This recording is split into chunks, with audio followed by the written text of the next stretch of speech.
అనంతపురం జిల్లా కళ్యాణదుర్గం మున్సిపాలిటీ దొడగట్ట గ్రామంలో ఎన్నికల ప్రచారంలో రోడ్ షో నిర్వహించారు. ఎన్నికల ప్రచారానికి వచ్చిన కళ్యాణదుర్గం తెలుగుదేశం, జనసేన, బీజేపీ ఉమ్మడి ఎమ్మెల్యే అభ్యర్థి అమిలినేని సురేంద్రబాబుకు టీడీపీ పార్టీ సీనియర్ నాయకులు, మహిళలు, గ్రామస్తులు పూలవర్షం కురిపించి గజమాలతో ఘన స్వాగతం పలికారు. ఈ సందర్భంగా అమిలినేని మాట్లాడుతూ, గత 40 ఏళ్లుగా తెలుగుదేశం పార్టీ కోసం కష్టపడి పనిచేసి పార్టీని కాపాడుకుంటున్న కార్యకర్తలు, నాయకులు ఉండడం చాలా గొప్ప విషయం.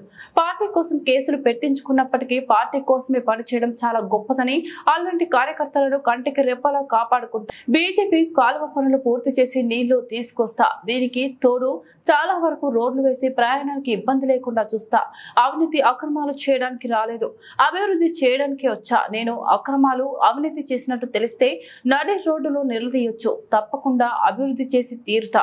మున్సిపాలిటీలో అవసరమైన మౌలిక వస్తువులు, సాగునీరు, తాగునీరు, సీసీ రోడ్లు, వీధి లైట్లు, పారిశుద్ధ్యం, డ్రైనేజీలు పూర్తి స్థాయిలో ఏర్పాటు చేసి ఆదర్శ మున్సిపాలిటీగా తీర్చిదిద్దే బాధ్యత నేను తీసుకుంటానని భరోసా ఇచ్చారు.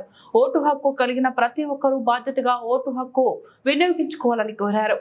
వాళ్ళకి 2.5 సంవత్సరంలో వాళ్ళు సాగునీరు వస్తుందని ఖచ్చితంగా వాళ్ళు కూడా ఏకోపిస్తున్నారు, ఇస్తారనే నమ్మకం కూడా ప్రజల్లో తీవ్రంగా ఉంది. ఎందుకంటే మనం ఏదైనా అనుకుంటే చేసి తీరుతాం తప్ప ఏదో మాటలు చెప్పి వెళ్ళిపోయారు కాదు. ఏదేమైనా కూడా మనం ఈ ప్రాంతాన్ని అభివృద్ధి చేసుకోవాల్సిన అవసరం ఎంతైనా ఉంది. నా బాధ్యతగా ఏదైతే బీటీపీ ప్రాజెక్టుకు నీళ్ళు ఇచ్చి ఈ కళ్యాణదుర్గం ప్రాంత ప్రజలకు అందరూ కూడా ఉపయోగపడేటట్టు చేస్తారని, వాళ్ళ రుణం ఆ విధంగా తీర్చుకుంటారని మీ ద్వారా తెలియజేస్తున్నాను. అలాగే మనం ఏదైతే ఉందో గొర్రెల పెంపకం ఇవన్నీ కూడా వాళ్ళకి చెప్తున్నా. కేంద్ర ప్రభుత్వం నుంచి సబ్సిడీ ఉంది.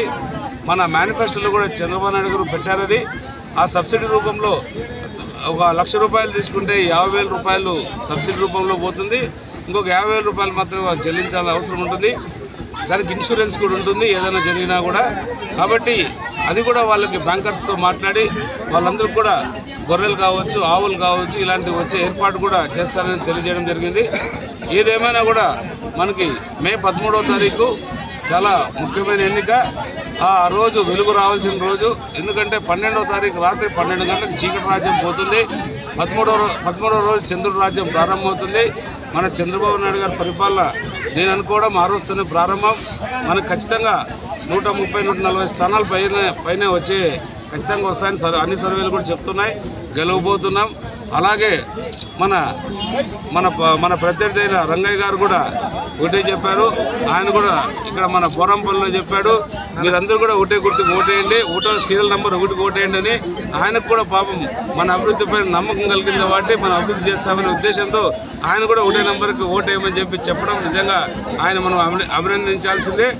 ఎందుకంటే ఆయన కూడా మన ధర్మం ప్రచారం చేస్తున్నట్టే ఇది గొప్ప విషయం, చాలా ఆనందపడాల్సిన విషయం. ఎందుకంటే ప్రత్యర్థులు కూడా మన కోసం ఎవరైతే పోటీలో ఉన్నారో వాళ్ళు కూడా మన నంబర్కి ఓటేయమని చెప్పడం చాలా సంతోషకరమైన విషయం.